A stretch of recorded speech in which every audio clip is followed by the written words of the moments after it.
Any Yu-Gi-Oh! ARC V news to report? No.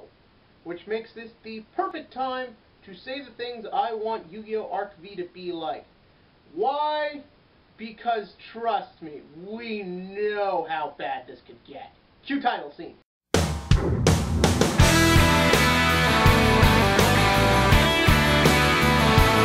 Before we get started, two things.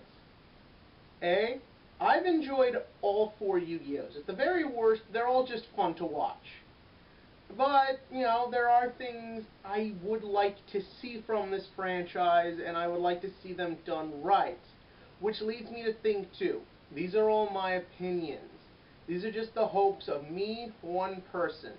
And before you all, because I know I'm going to piss off some people no matter what I say, before you all start commenting, he's unintelligent, think about what I'm saying.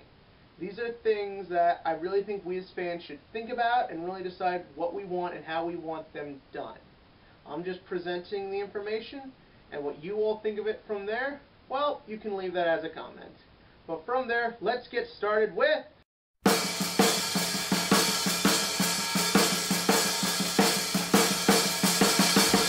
Yeah, I know, this one's more of the Yu-Gi-Oh! Player in me talking. But to be honest, I do think it would be better for the story if it was more like the real game. I mean, again, you know, will they make the change to 8,000 life points? That would be nice, but I understand how that would take a lot of time to get through an episode. I can understand the need for, like, all the quick, crazy OTKs you use. I get all that, but the thing is that we as the players, I do feel it would make this show connectable if we would see, like, an Effect Veiler or a Mirror Force once in a while, or decks that feel a bit more consistent, not just random cards put together. I would just personally like a lot more consistency. Maybe use archetypes they're trying to promote at the time. Like, I would love to see Yuma go up against Ghost Tricks, or Mecha Phantom Beasts, or Fire Fists. Just, you know, in theory, the whole reason this show exists is to just sell the cards. I'm just saying, really try and sell the cards here.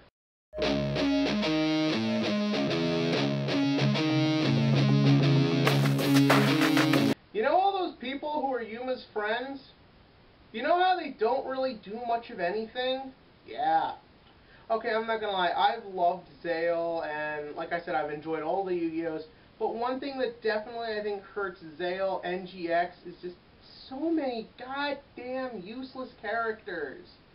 I think you could have dropped Flip very quickly. I think you didn't need the school rep who no one gives a crap about. I like the Cat Girl, and Kotori's fun, but in reality, I really would like that for this new Yu-Gi-Oh! We don't have so many side characters. Just have your core 6 main characters, you know, protagonist, rival, best friend, and just leave it at that. Don't put in so much annoying cheesiness. Because that's really all these characters serve as comedy relief. But again, you already had Yuma providing plenty of that, and you had his interactions with everyone. I just think over-reliance on side characters like they do is really just more because you're not, you know, confident that you can make your plot funny enough as is. And I really do think Yu-Gi-Oh! Works just fine with small casts of characters. If you don't believe me, check out 5Ds in the first one. Works just fine there.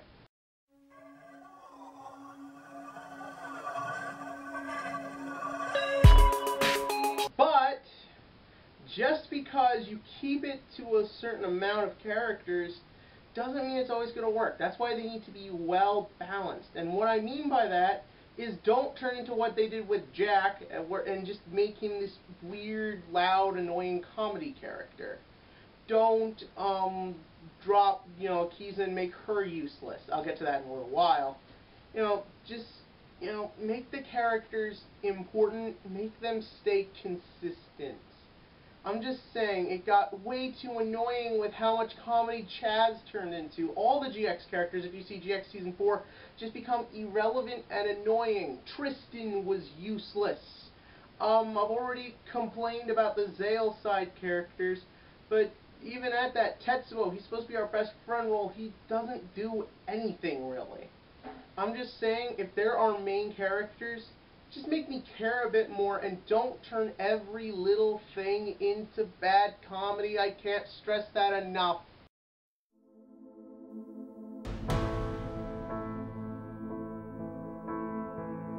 It's all meaningless if our protagonist doesn't work.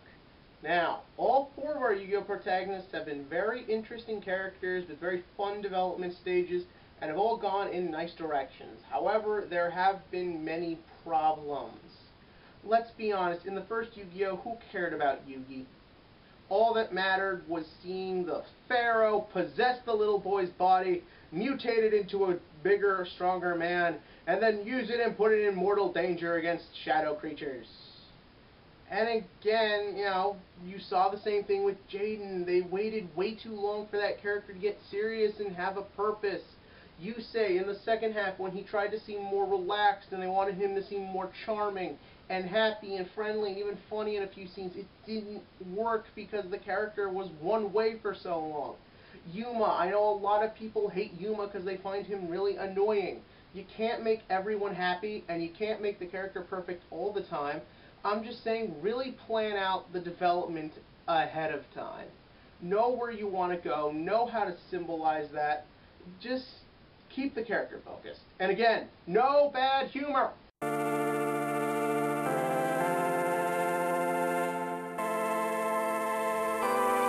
This is personal. I hated Leo and Luna. They were completely pointless. I get it. They wanted all the signers to seem different, and it worked. Not the way they wanted it to, but what the hell, it worked.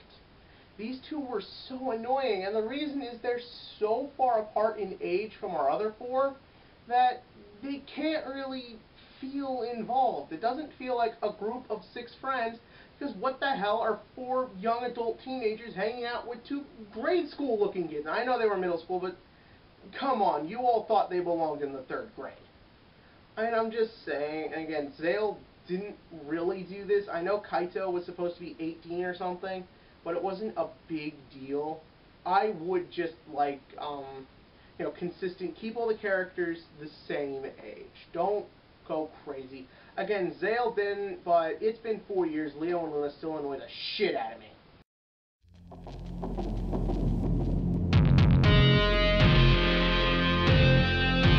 Typically, my honorable mentions are things that just didn't make it to the final 10. But this is a real important issue to me. Okay, not really important, and I know it's one that we know isn't happening, or at least not with this Yu-Gi-Oh! I hate it when they have "you" in their name. I know it's a completely random thing to hate, but I got a lot of heat for it when I did my first Yugioh ARC V announcement, and people hated that I said, I don't understand why the characters are named Yu. It's not that I don't get it. I understand. Yu is in the title of the show. I know Yu-Gi-Oh! Means King of Games, and that's probably some King reference, whatever. Please stop doing it. I find it pointless. It doesn't do anything. And before you say, oh, Yu-Gi-Oh's all about destiny and all that stuff, not anymore. Yuma's whole story had nothing to do with fate. Maybe it sort of does, but in the grand scheme of things, no. And the thing is that if a story element doesn't help anything, it's hurting things. I don't think we as the fan community are going to bar the next Yu-Gi-Oh! Just because the name doesn't have Y and U in it, or at least in that order. And it would be nice if the character didn't need that sort of element to him. Again, if he's supposed to be the king of games, let him or her, that could be an interesting idea one day, let him or her prove that through their actions and who they are as characters, not just because it's in their name.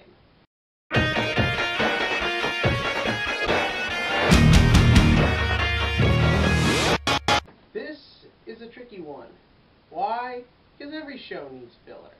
You need to make it that you can time things the way you need them to get the most effect. But the problem is a lot of times Yu-Gi-Oh! Filler doesn't do anything. It's one thing when you're trying to advance the characters, which is what I want. If you're going to do an episode that isn't essential to the key story, just change the characters, develop something, further a plot point that needs to be furthered. We didn't need an episode of Zale where it was just Shark and Rio fighting. We didn't need all those episodes of 5Ds that were nothing but filler. We didn't need the entire first eighth of GX to be nothing but filler. We didn't need the Orichalcos arc, although that was a fun one.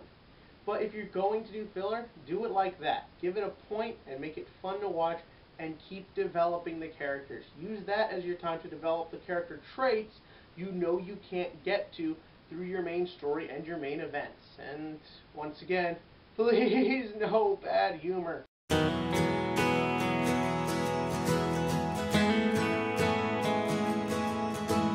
One of my most hated story elements. Note to self, do top 10 most hated story plots. But that's not important. Okay, let's look at the last 3 episodes of Yu-Gi-Oh! 5Ds, aka 3 of the most pointless episodes in Yu-Gi-Oh! Franchise history. We have Akiza. She has now grown her hair out, and it's been several months from the ending of the actual plot, which I'll save that for another video. I didn't care for that too much.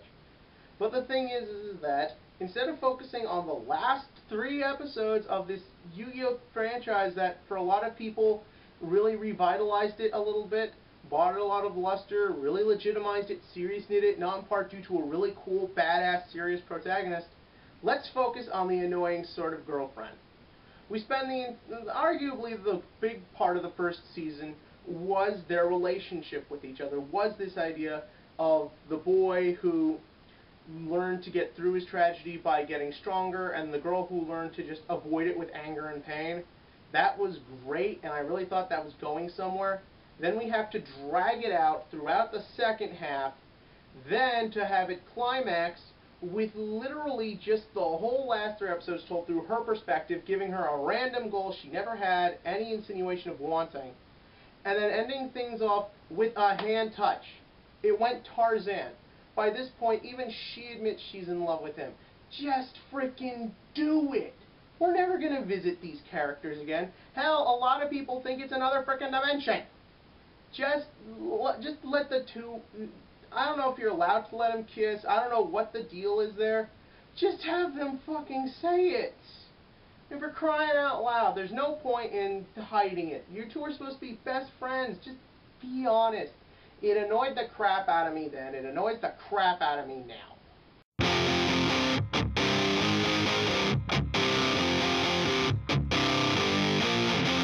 Dr. Faker. With a name that creepy and insane and a look that disturbing, he must have one plot: to take over the world! Or maybe it's universal domination or some crazy evil scientific experiment. Nope. What does it turn out after, I think, almost 70 episodes of us being learned to fear this guy and how he's intimidating, how he's destroying the astral world and working with the Barian world? What does it turn out the whole thing originated from? Trying to heal Haruto. Don't get me wrong, this is a great goal in a lot of other characters, and I can understand a lot of where it comes from. But that was our payoff? I get it, Yu-Gi-Oh! Likes to have everything resolve itself with a nice, neat little bow. But for crying out loud, he does all this. And I guess you could make the argument that the whole time he was possessed by Vector, not just the last 10th of the duel. But it's a big frickin' stretch. He almost kills Yuma's father and Vectrix, all just to save Haruto. How old is Haruto when that happens? 2? And again, I get trying to heal your child, but threatening the life of your other one, and all the people who die from that. It just felt like a real cheap payoff, so that way everything can end happy, so you never gotta bring him up again. And you know what? Don't do it again. I hated it. But the Barians are really freaking scary.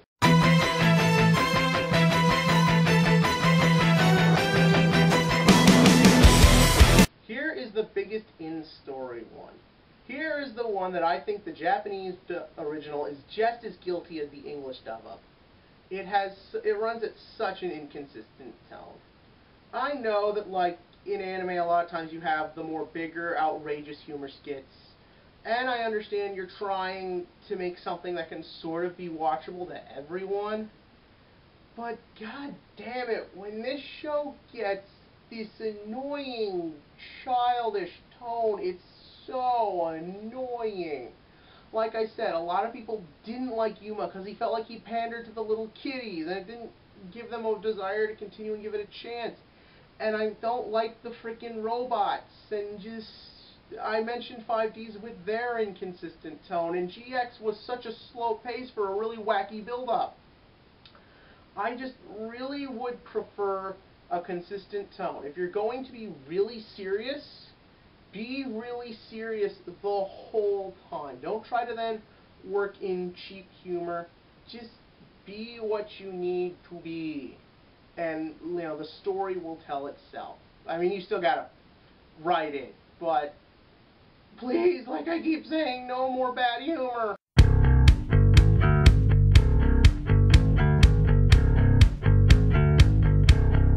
Yeah, you all knew this was coming. Look, I know this is a weird one to put, and we don't really know the deal. We don't know what's going to happen with the dub, but we know it's going to be bad. If it's still done childishly. Yu-Gi-Oh! Really isn't a show for children. It's child-friendly, but it wasn't meant for kids, and whoever does it now does it for. It doesn't need all the annoying score changes and dub edits and censorship. It just goes on, and it just shows little to no respect for what Yu-Gi-Oh! Is supposed to be about. The TV show, I mean. The thing is, when you really think about it, of all the animes marketed to children right now, Yu-Gi-Oh! Is the only one that really has any major edits done to it. The Beat-em-on show has no problems with it. I mean, I have problems with it, but it has no real editations. Pokemon doesn't get edited much. Beyblade doesn't get edited too much. You don't have to change everything. If you just put the show on Cartoon Network, you know, they have that devil-may-care attitude, and just let it be aired the way it's meant to be aired. With all the death and guns, the stuff isn't even major elements to the show, but it's not right to edit it out, because it just takes away from it. And I know it sounds weird to say that, but really think about it. Does the dub even so much as remotely capture the emotions the original does? And if your answer is no, it doesn't, think about why that is. You'll find it's got a lot more to do with the things they change than anything else. But there is still one more important thing for Yu-Gi-Oh! ARC V to work. Us, the fans. People responded very negatively to Zale.